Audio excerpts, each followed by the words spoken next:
We live, Jason? Okay. Good evening, everybody. We are officially gavelled in. If you'll please take your seats.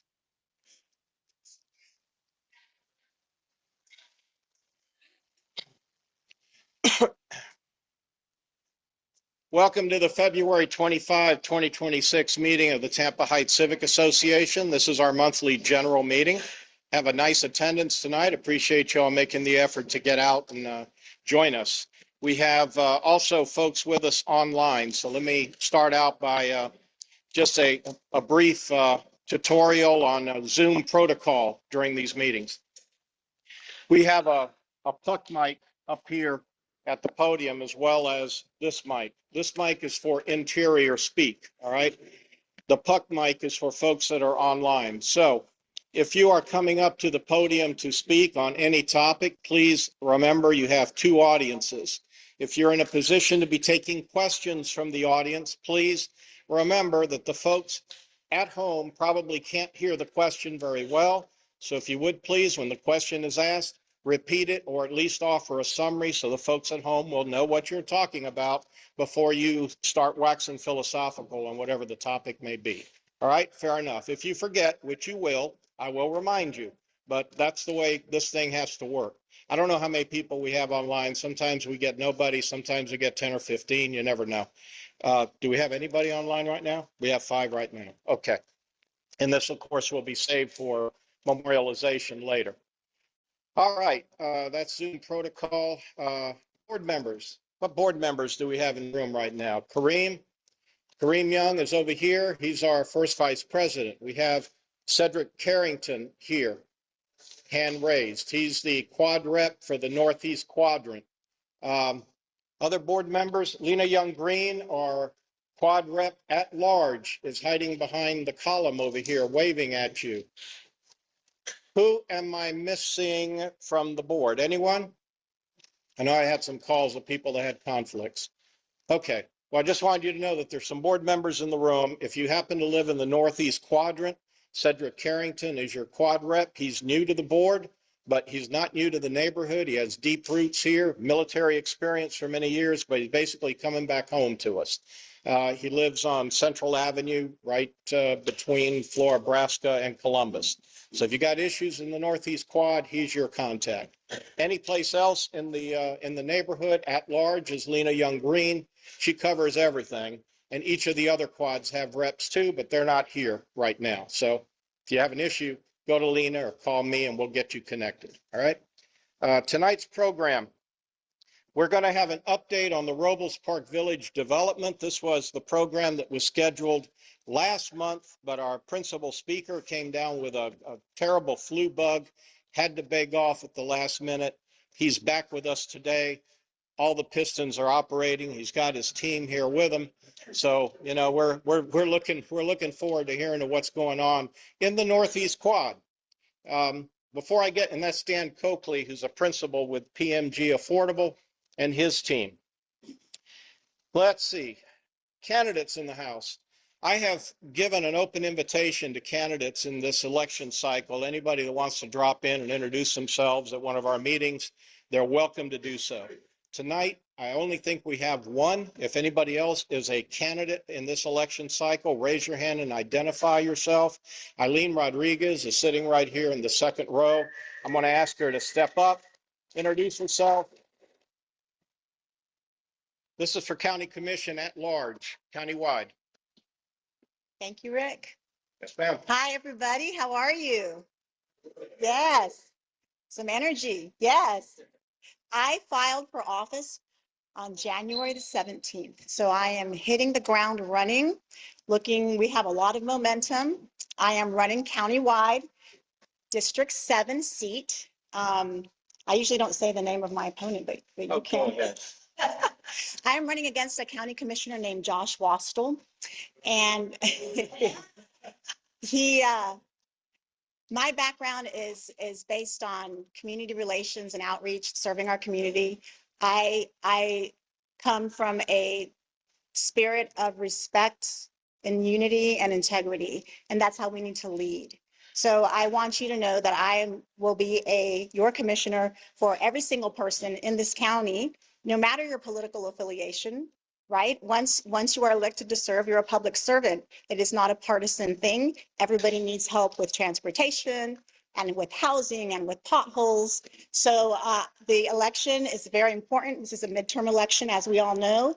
This is an opportunity for our county, which is currently 5-2 supermajority, to be flipped back to a 4-3 majority. And it's extremely important to please all get out there and vote. We can do this and we will do this. It's critical. We cannot lose this election. So it's good to meet you all. Thank you. Thank you.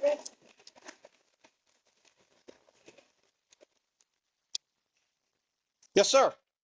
I guess we have another candidate in the house, and I don't know who. Sorry. Conrad, go ahead, introduce Hey, yourself. yes, first of all, thank you. I didn't expect to have this opportunity, but my name is Conrad Schupay. I'm running for District 63 here, Florida House of Reps. I grew up in Tampa and then graduated actually from Springstead High School in Spring Hill. Went to Florida State for a year, then ended up going to West Point, which led me into a military career. Did military for a little bit over 20 years. In my time, I was able to serve at CENTCOM a couple times. Got a house in Ybor Heights in 2006. Left for the military, came back, went back to my old house. Been back since 2019. Since I retired in 22, still have this call for service, and that's why I'm running.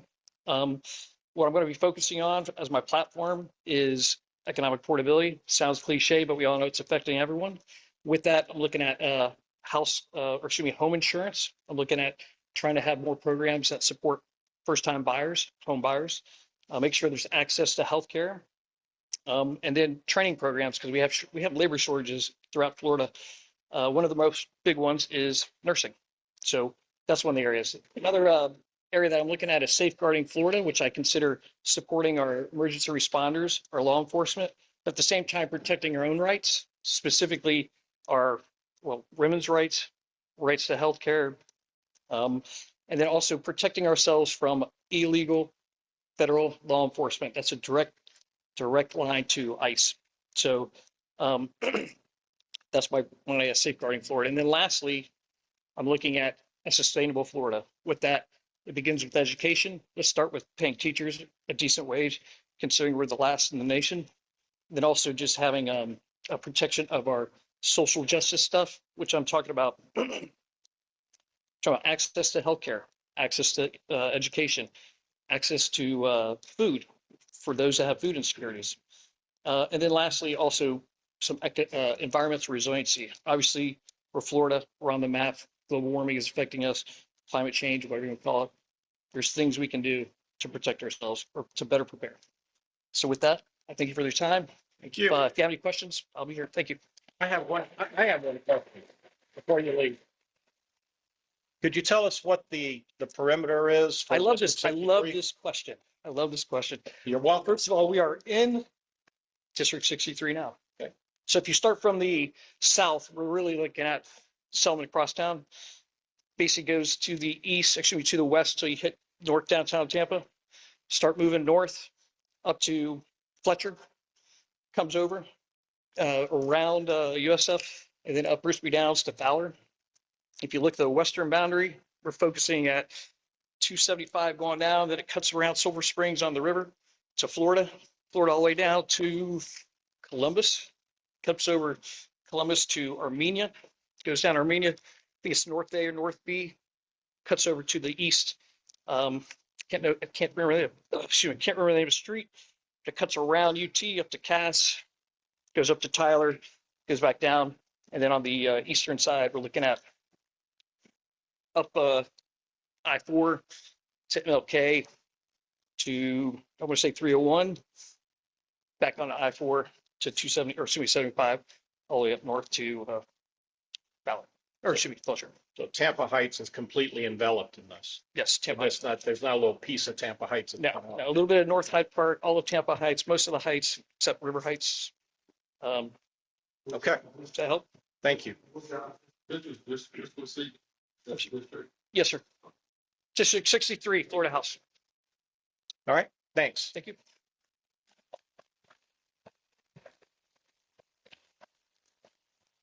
Any other ghost candidates in the audience? Am I missing anyone? I want everybody to have their opportunity and for us to get to know who you are. No? Okay. And we'll do this every month. I will make an effort to try to get everybody up here that we can. And we'll probably wind up doing some sort of a forum, maybe more than one. But these individual candidate presentations, I think, are something that are very important for all of us. So we'll continue to focus on that. Okay. I guess that's enough. I had a couple of other things, but let's get to the meat of the meeting. Naya Young is here. She had no presentation she wanted to make, but you're absolutely right. Naya Young, our city council member, is here. Okay, with that, we're back to Robles Park. Dan Coakley, you want to come up? You going to lead the charge? I'll leave it to you to introduce the team, all right?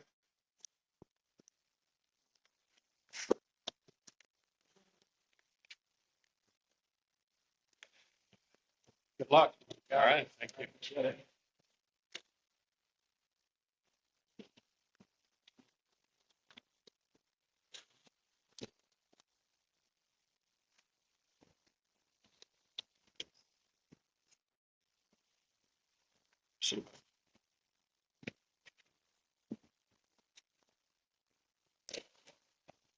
Good evening, everyone. I'm Dan Coakley with PMG. We're the master developer partner of Tampa Housing Authority on the Robles Park redevelopment. I apologize. I had the flu last month, but I'm grateful to be here to be able to give you an update on the project. With me here tonight is Tampa Housing Authority, Mr. Leroy Moore and David Alonia, Tampa Housing Authority. Our demo contractor, Ducon Construction, and AAA Builders, who are going to report on the status of our demolition efforts, and appreciate being here again. So again, just talked about the development team is a partnership between the Tampa Housing Authority, obviously PMG, and Bank of America Community Development Company. Just to refresh on the overall development, it's planned for 1,850 multifamily units, over 2/3 of which will be affordable housing at 80% AMI and below. There's 100,000 square feet of commercial and community center space also programmed into the development. We'll get into the master plan on the next page. Demolition's fully underway. We're complete with the southern half of the property, and the northern half is deeply underway now as well. And the exciting news is we have secured financing for the first 3 phases of this project. And in the affordable housing space, that is really kind of the most difficult thing to do in terms of, keeping a timeline of development. So we've secured financing for or 3 of the phases on the southern half of Lake, which really comprise the most of the development that'll occur south of Lake. We call them parcels D, parcel C, and parcel E. And again, that's 600 units of affordable housing. Just a bit of a timeline on the project. In 2024 is when we received zoning approval.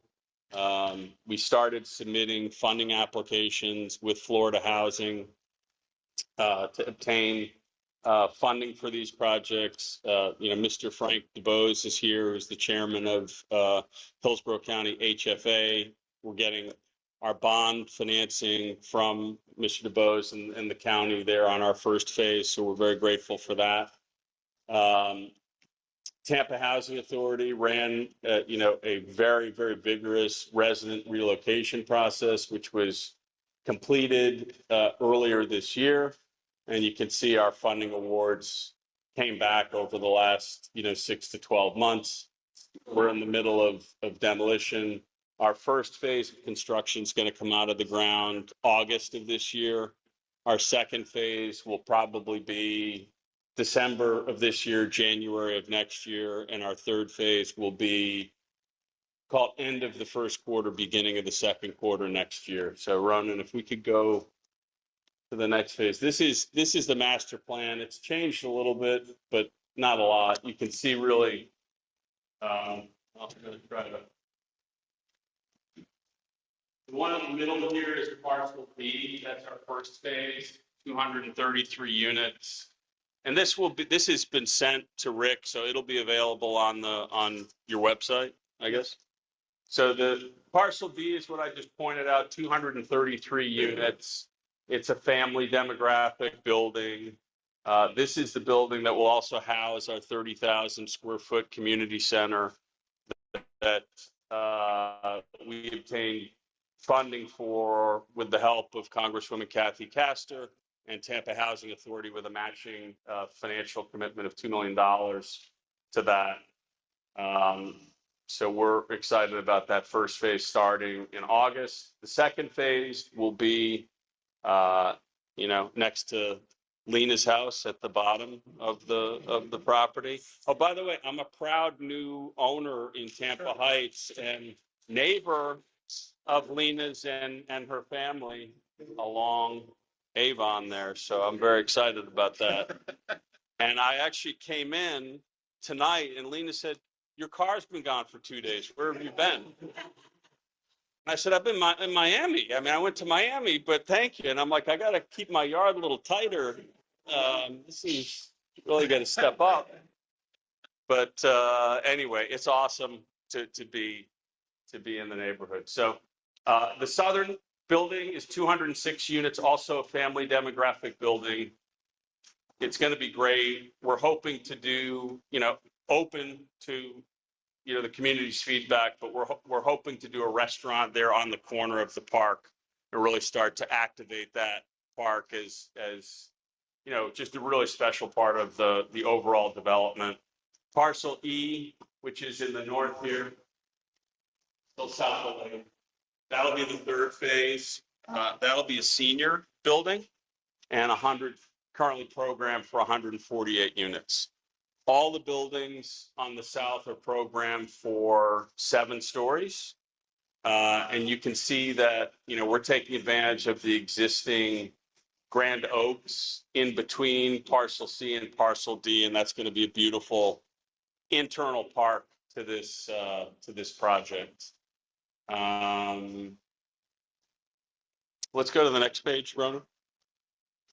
So this is a rendering of the first phase of the project. I think you can see that this is before. Sure. Yes, on the previous slide. Right? Yeah. On the south part Mm-hmm. of the project, there are 2 lots. We were leaving the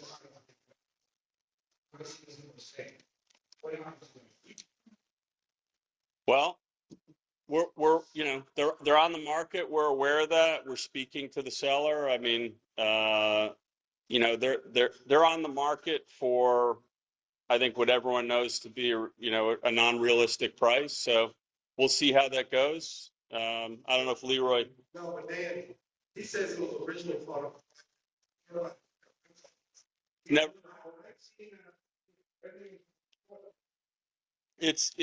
It's never been part of the project.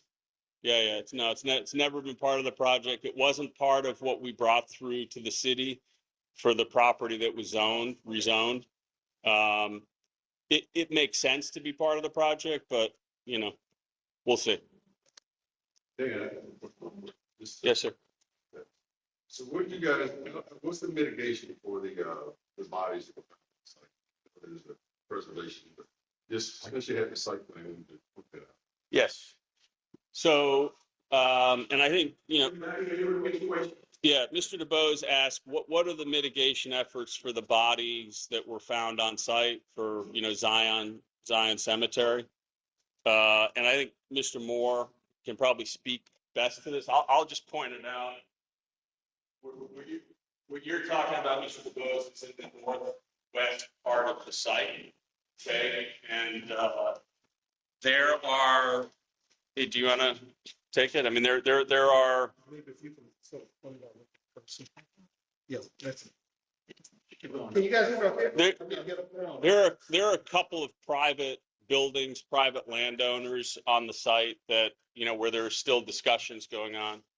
Yeah, so Ronan, if you can just sort of circle the actual Zion Cemetery is the question. So Zion Cemetery, yes, sorry. And hello, everyone. Good evening. Leroy Moore, Senior Vice President, Tampa Housing Authority. Good to be back with you today.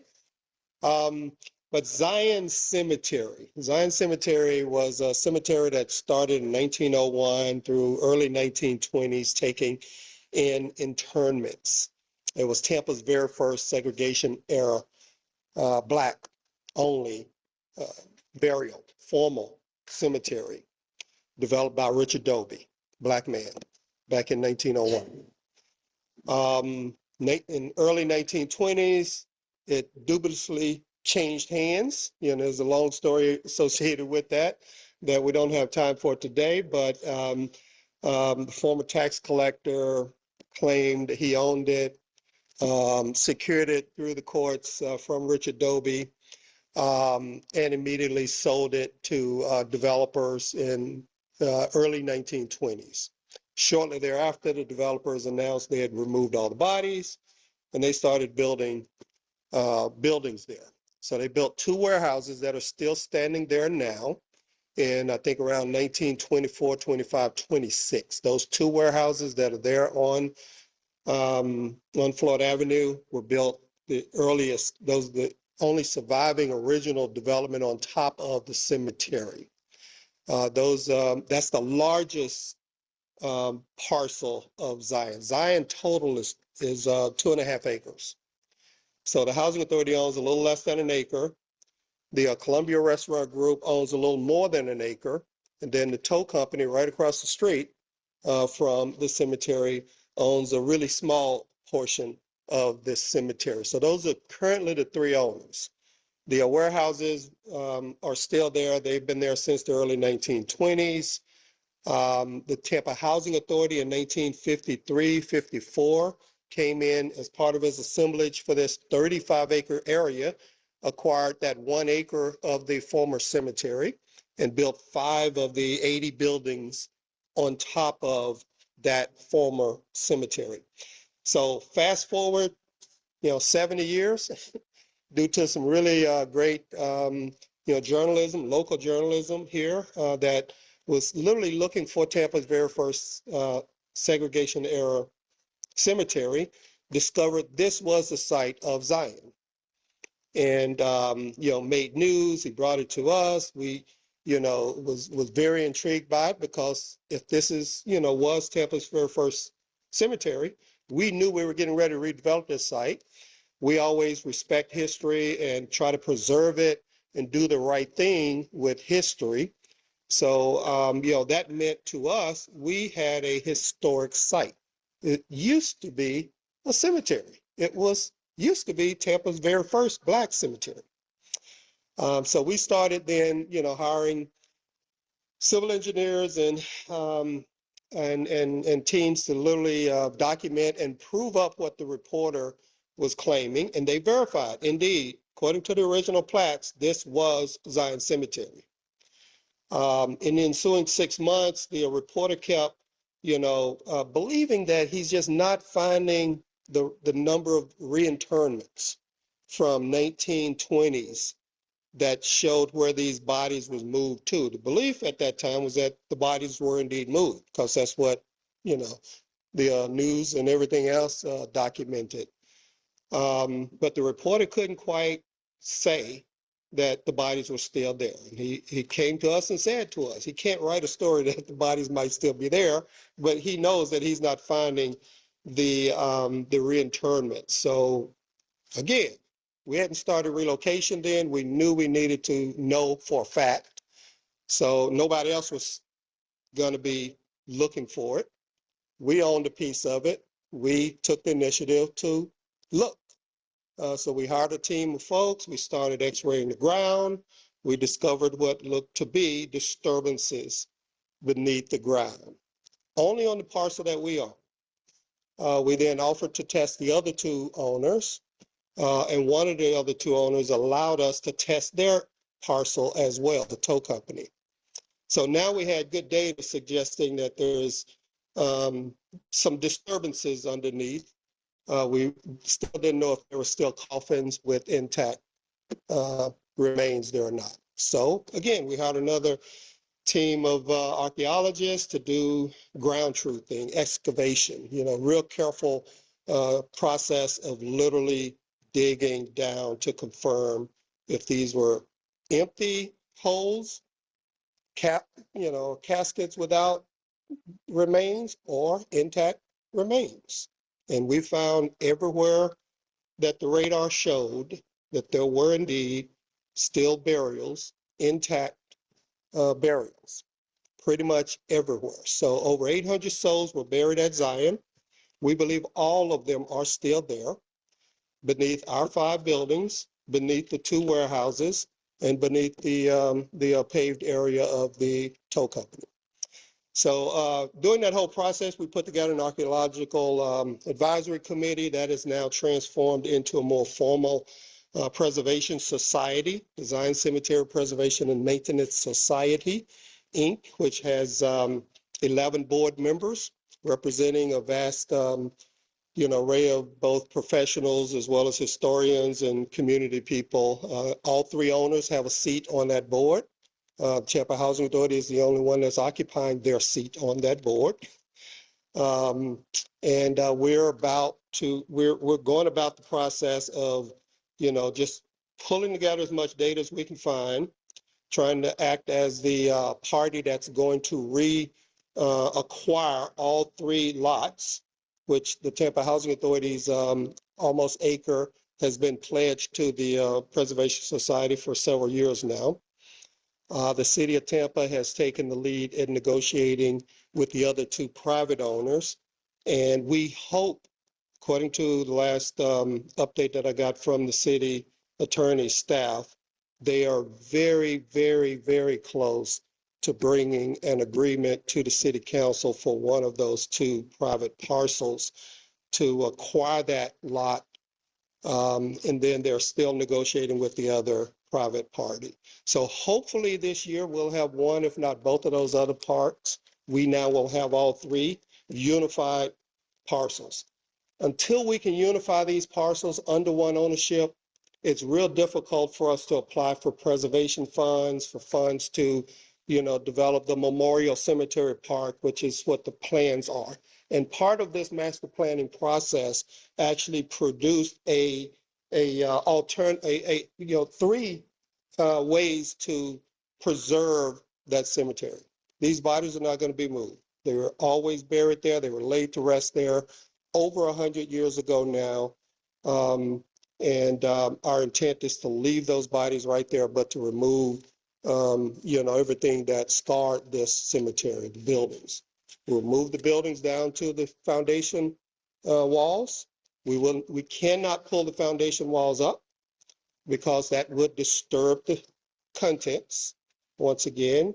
So, once we remove the buildings down, top down, we will create a memorial park, quiet, meditative, peaceful cemetery park where people can come and just, learn about the history of Zion Cemetery, pay their respects, and just enjoy some quiet, peaceful serenity, in that area. That's what the plan calls for.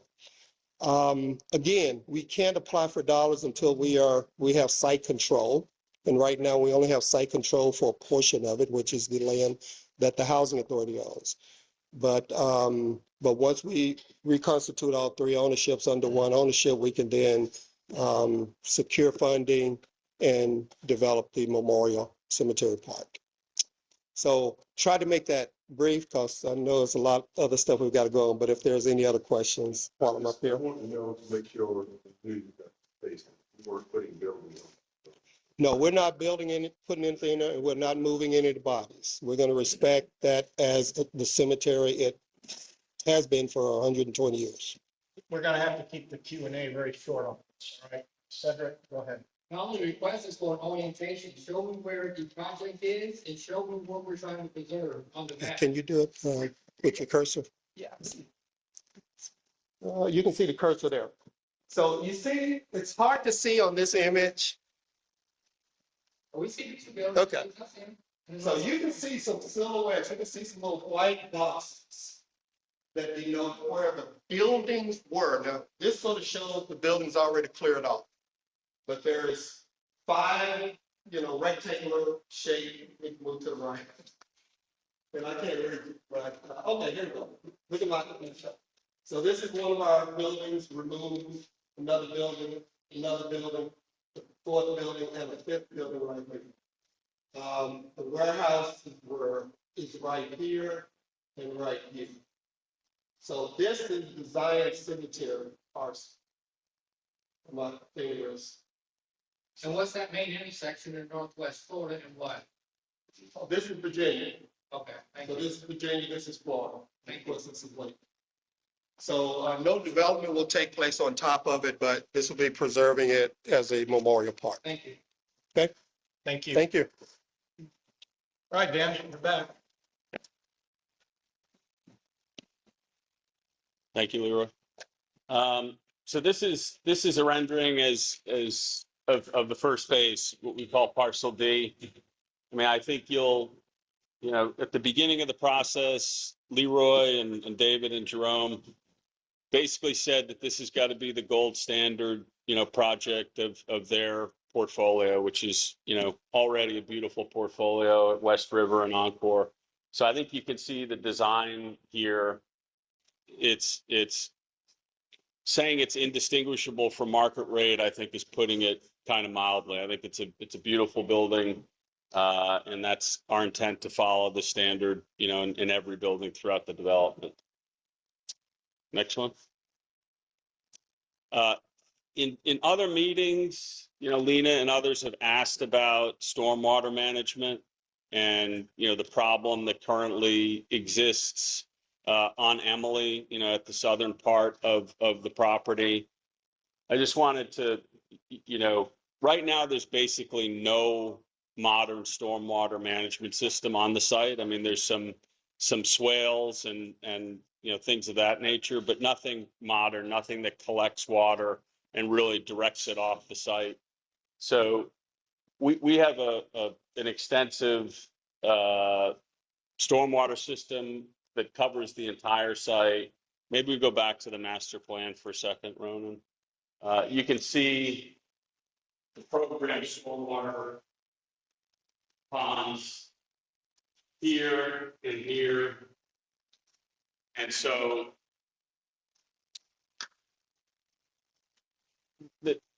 that will address the collection of, stormwater on the site, and it'll be directed into those ponds. And to the extent there's storm events, the excess water will be directed through the pipes into the city system. I mean, there was a previous impression, even when we started in on the project 6 years ago, everyone thought that the stormwater was directed to Robles Pond.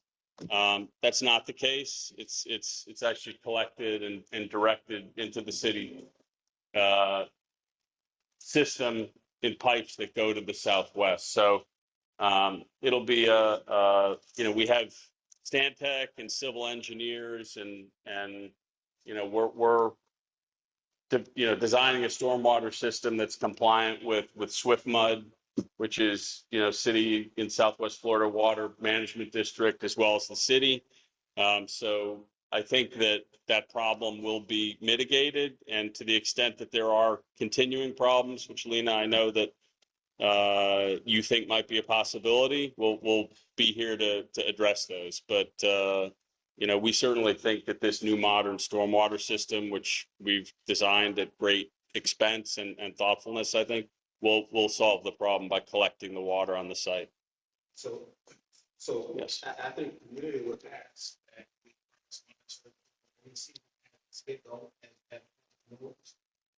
The issue that we've had is that the water collection runs parallel to Central Avenue.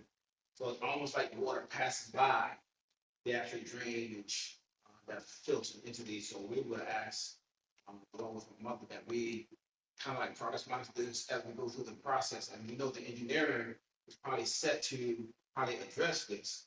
But that's what we've seen over the 25 years that water was run by, how it was collected into those areas. We will absolutely monitor it, and I don't want the river going by my house either. So yeah, absolutely. So we will monitor it along the way, and we have a relationship where it'll be fluid and constant conversation.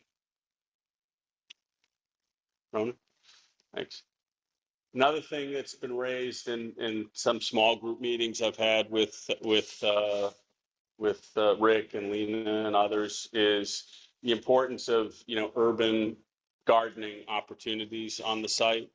We obviously have the advantage of having kind of a natural park that we're preserving with the Grand Oaks between actually the first two phases.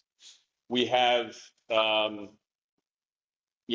gardening plots programmed into our Parcel D development, and we would anticipate that multiple of the phases will have these opportunities. Not sure if all the phases will, but multiple of the phases will have community gardening opportunities for the residents of those phases. Okay. And then just where we are right now is we just started, Tampa Housing Authority just started a branding process around, the naming of the development, around the naming potentially of individual buildings in the development. Something that we, but driven by Tampa Housing Authority, take very, very seriously. And we've already begun to involve, former residents in that process, members of the community in that process. And, we'll be reaching out to the larger community for feedback on, does the Robles name get preserved? Does, do we move on to something else? And, those discussions. So we're also in dialogue, extensive dialogue with the city art department and incorporating this development site into the overall Soul Walk, matrix. We would like to look for opportunities to further integrate our development site into Robles Park, Robles Pond, Robles Park itself, and what opportunities could exist there. Okay, Ron. And then I'll wrap up with and turn this over to Derek Fullwood of AAA Builders for an update on the demo process. But just generally, our general contractor for the demolition process is Ducon and AAA Builders.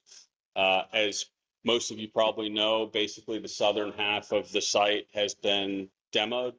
We're now active on the northern part of the site. We expect completion of demo by May. We can talk about, kind of the stringent asbestos abatement protocols that we follow. In terms, and Derek will speak to some of the pest control issues that have been raised, but we do have 200 rodent traps on the site that operable.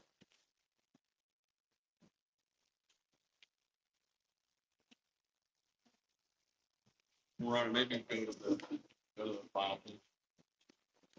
Well, good evening, everybody. I am Derek Fullwood of AAA Builders. I am grateful and thankful to be a part of this project, working with Dan and, of course, Ernie with Ducon Construction. So my piece is just to give you an update on our demolition. We have 38 buildings that have been abated, 27 left to be abated. We have demoed 30, and we have 35 more buildings to go. 75% of the utilities on the site on the south side of the property has already been removed. And right now they're just focusing on that south side of removing, curbs and footers and utilities. And this week, I think we're going to be doing building 34 and building 35 on the north side. So that's it for as far as demolition. As far as the rodents, we heard you loud and clear. So I just want to let you know our councilwoman, she hears you loud and clear. Those that have called in, I received a call from her aide, Ms. Johnson, and we purchased 200 rodent traps and created a double perimeter around each of the buildings that we demo and the total site to catch any rodents after they come out of the buildings. We also received a call about the possums and raccoons, and we've decided to go ahead and purchase possum and raccoon traps as well. So we're going to address that as well. So that's my update for demolition and pest control.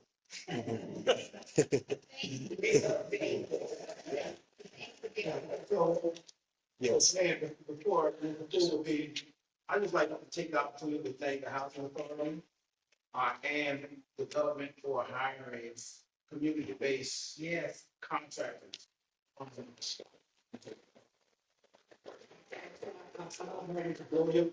We have a guy, and I think in community development, that's what the model has to be, because when you're not available, he understands the local community and he answers questions that really move the process along in a manner that I think is what the model should look like. So I just want to take an opportunity to say that I think that this is the model and this is what it should look like. I think I saw a hand or two up. Yes, ma'am. A question. I've had a significant rat problem in my house since the project has begun. It's cost me over $8,000 to repair both of my homes to prevent rat intrusion. And it does seem to kind of correlate in the demolition of some of the buildings here. And I would just like to have a little bit of extra,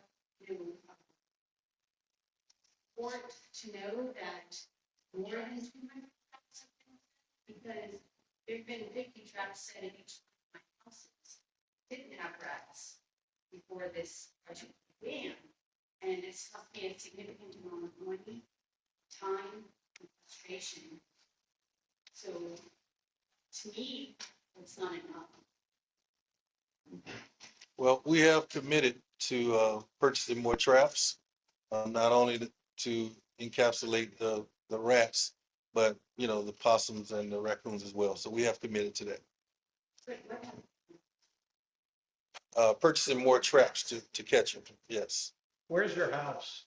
On Central Avenue, in Nebraska and Columbus, maybe 2 homes on that stretch of Between Fort Nebraska and Columbus.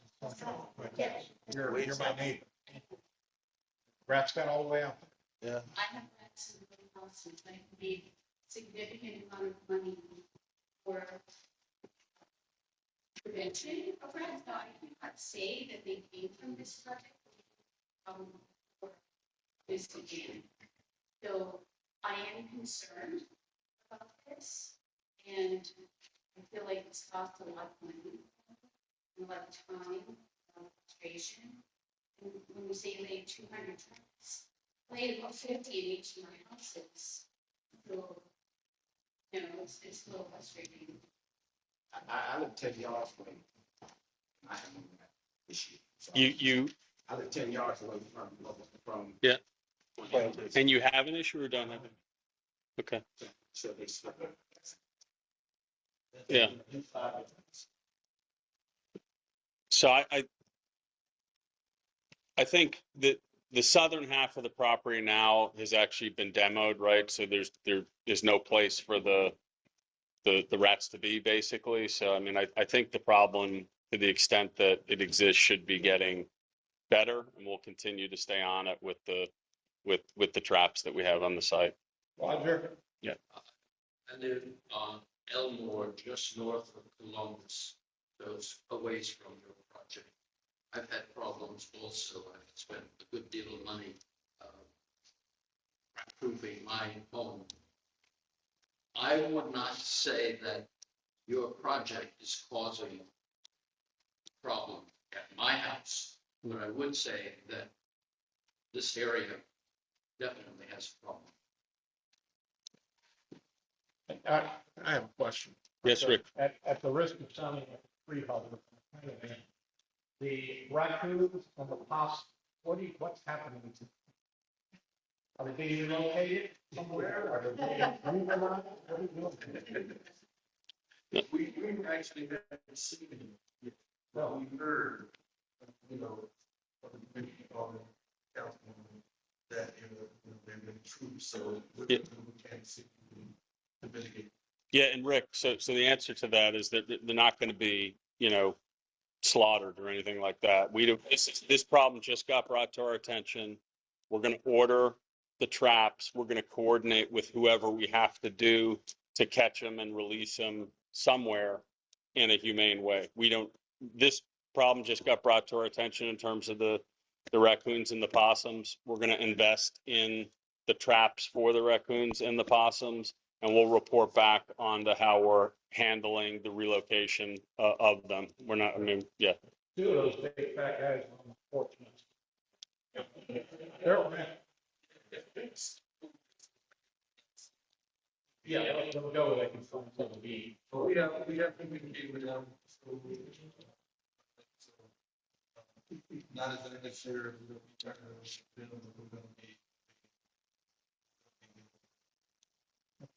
All right, thank you. I appreciate that. Lena? Lena? Sir, I heard you go to a green fence of the old buildings and the basement. When you take out the old buildings and it goes in the air and affects the Just why there isn't, like, the asbestos isn't getting pulverized in the air, the fact that it's abated first and that before you're crashing into the. Right. We have abated in here to wait to abate the interior of the buildings, make sure anything that will be contaminated is taken properly and moved properly for the weeks. We have to get approval from the engineer before we can take it.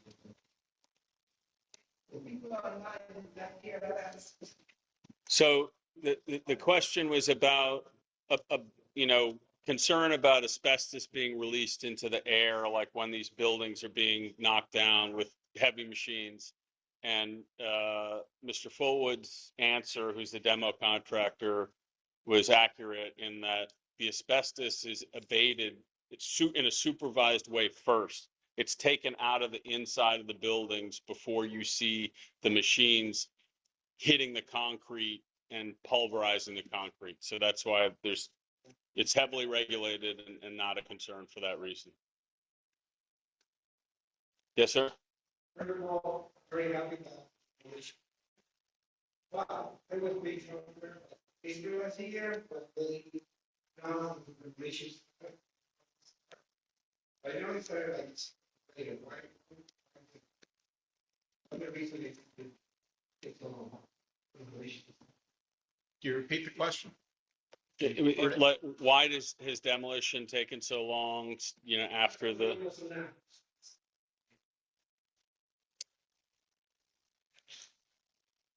Yeah, Leroy, I mean, you want to take that one? I mean, I think that.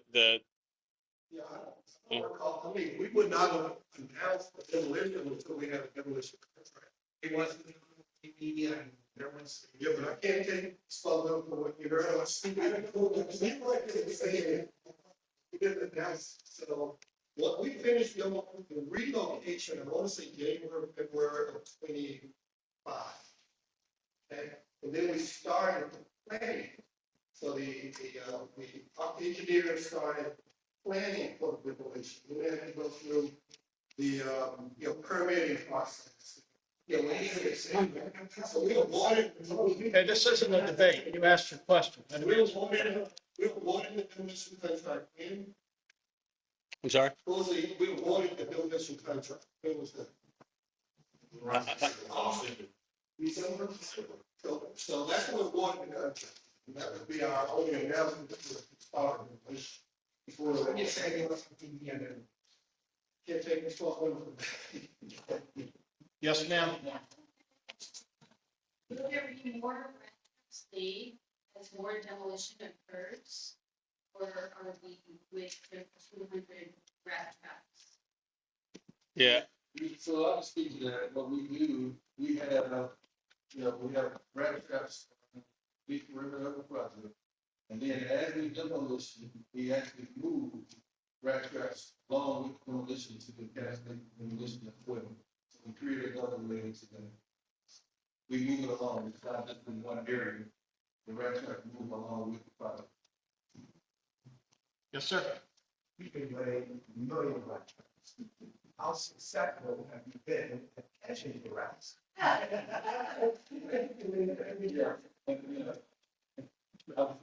All we can do is the due diligence. And you can say the traps out to get it. So it's accepted. We had the process, we addressed the problem, set the draft, mentioned that it's for and then later. I'm saying that it's all places that we find out that's and I was part of saying that this is probably one of the first times I've actually heard making resident system current on the whole area. I'll sit there.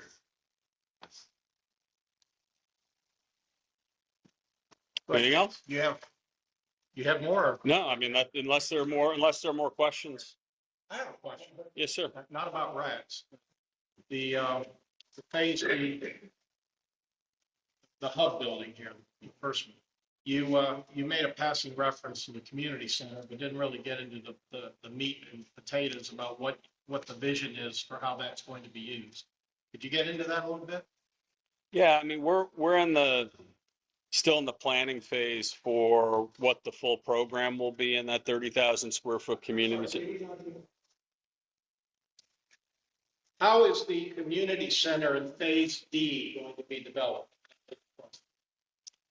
So we're in the planning of the programming for that. What we hope will occur is that there is some kind of a healthcare oriented user that will be kind of the anchor of that space. And, Lena has asked, can there be space there with desks for, after school programs? And, spaces like that will be part of the community center. And we will work with, groups that we've been talking to over the last couple of years, to foster things like, after school spaces, mentorship spaces, entrepreneurship promotion. And, we're still kind of speaking to the potential users there. Other questions? Somebody hasn't asked a question. Anybody? Yes, sir. Project. I'm good. This is fully done. You can talk a little bit about it. Yeah, I mean, I think the grocery store, the potential grocery store location been contemplated in this phase north of Lake. We're focusing our development activities right now in the 3 phases south of Lake. And so those are all starting vertical construction over the next 12 months or so, 12 to 15 months. It takes about 24 months to build a building and, lease it up and stabilize it, another 6 to 12 months. So we'll be moving to the northern side of the site, shortly. We've got to put all the site work and infrastructure in to enable the development of the 3 phases there. But I would say, just given how expedited we are in developing these 3 buildings, I'd say, 7 to 10 years total. Leroy, would you agree with that? Yes, sir. You running from supermarket, one, two, or I missed that point. yeah, retail space. Supermarkets there. So we're in this parcel here, which is to be developed. We would like to attract some kind of an urban grocer concept there. Not a vast, 30,000 square foot user, but probably, a 15 to 20,000 square foot user. And, we're at the beginning of, looking at those different urban grocer type options. Other than that, all along Lake, we hope to create an incredibly vibrant retail environment. So you have the community center anchoring parcel D, but on both sides of Lake, our intent is to create an active retail corridor, on the faces of all the buildings that face Lake Avenue.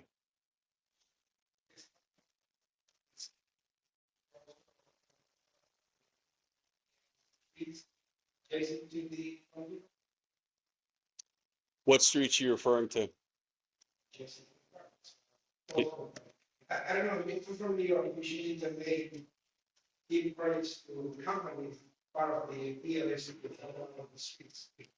Yeah, well, the city didn't give us this project. Tampa Housing Authority owns the project, and we have a development agreement with the city of Tampa where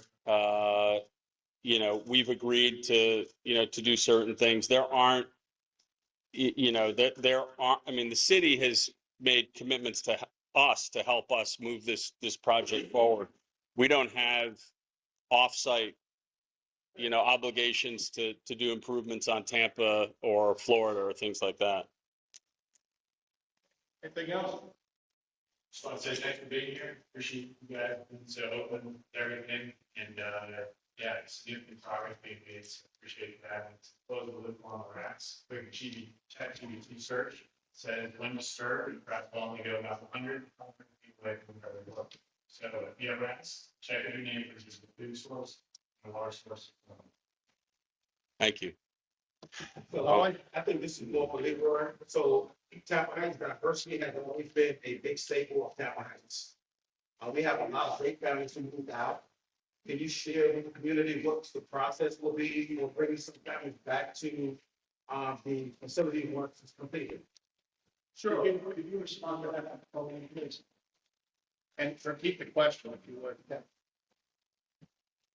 Yes, I think the question was, what's the process for keeping the families that we relocated plugged in, informed, and return to the site if they want to come back to the site.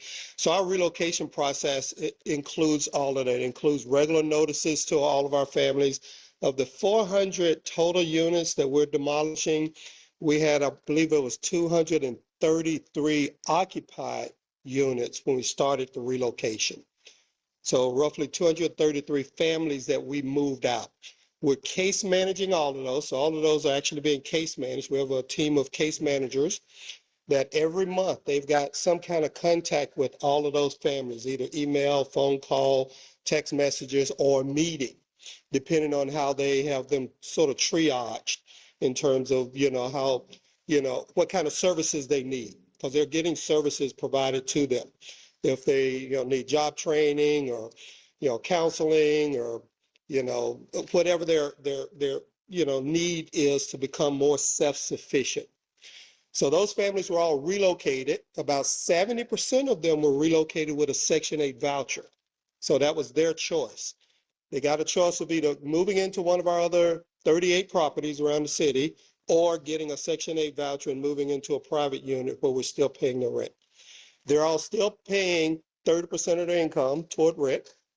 Their rent didn't change because of where they moved to. We had people move to some incredible new communities. They're still paying 30% of their income in rent. All of our families have the right, in writing, the right to return to the new community if they choose to return. So as we bring on board the very first building, as this building starts getting built, these residents are getting, flyers, newsletters, phone calls. When we get ready to open up leasing, their case managers are letting them know leasing is starting here. It's a family building or it's a senior building. If you're interested in returning, they then pull them into the pipeline and start processing them for return if they want to return. So 100% have the right to come back. Historically, from all of our relocations we've done around the city, we see between 12 and 15% actually returning to the site that they were relocated from 3 to 5 years later. So all of them won't come back at their choice. Hopefully 15+% will return, and they'll, choose the building and the time that they get to come back. They maintain that right to return until the very last building is built. If they choose to come back, just like we paid their relocation off-site, we pay their relocation back on-site. We pay their security deposit to come back. We pay their moving expenses, their utility transfer fees, all of that. So that's not a burden for them being able to return to the site. Okay? I think you answered real quick. So you took out 400 units, 233 were occupied, 1,800 going back in. How many units? No, yeah. So the total number of units. So we only have 400 units here. Once we've removed the 32 Zion units, we have 400 total occupiable units that were turned down. We're building back a total of 1,800 units back on this footprint, of which 1,200 will be affordable. So we're tripling the number of affordable units and adding another 400 market rate units on top of that. So these families that will come back, if they're still, below 80% of their median income, considered low income, they'll come back to one of 1,200 units. We have way more than the number of units if 100% choose to come back. So it just depends on what their choice are. Some of them may come back as homeowners. We haven't talked much about it, but we have, how many townhome units is it? 39 townhome units that we're going to be building as part of this development as well. They're along Virginia and some on Central Avenue. And frankly, if we're able to acquire any more land along Central Avenue, we'd love to build more townhome for sale as well. So if anybody out there own property and you're interested in selling, I've always said in all our community meetings, we don't want anybody to leave this community. If you own a home, that investment is going to appreciate in value. Hang on to it. If you got to sell, sell to a family member. Keep it in your family. If you really just want to get out, give us a call. We might be interested in acquiring your home or your church or your commercial building, because what we're going to do with it is actually make sure it fits within this whole revitalization that we're trying to build. Okay?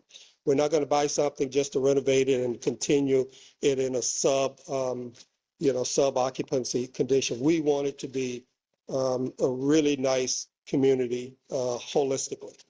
We're going to do the right thing, but we don't want to force anybody out. So hold on to your property if you own property. It's going to be worth more 5 years from now than it's worth now. All right? Okay. Thank you. Dan, you good? You there? All right.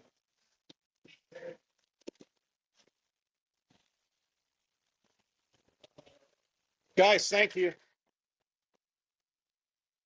Naya, you have a word for us? Thank you all so much to the, I just want to say thank you all so much to the development team for coming and doing this presentation. I know this was something the community was really concerned about. And I also I want to thank Derek and everyone that's been involved with this process. And I would also just like to say, it's been quite some time, but it's been very intentional. I've attended a lot of the community meetings surrounding this project. And I just want to, kind of give a thanks to the team for being so intentional with with this project. We know with development, sometimes there's a lot that happens. There could be some growing pains and some things. But I know when our office is called, they have been very, very responsive. And so I just want to say, as we know, this is going to take some time. So just let's kind of, know that it's going to take time, but I think in the end, it's going to be a really good project. And again, if there's issues, please, make sure you call our office, but they've also been very receptive to us when we call when there's constituent concerns. So I just wanted to say that, and thank you all for making sure that this presentation happened, because we couldn't come the first time, so it's really important. So I just wanted to put that out there, and thank you all. Yeah. Thank you. For anyone that may have missed the memo, that's Naya Young, District 5, Tampa City Council. Okay, anything else for the good of the order? I'm ready to gavel us home. No? All right. Thank you all for coming. We're out.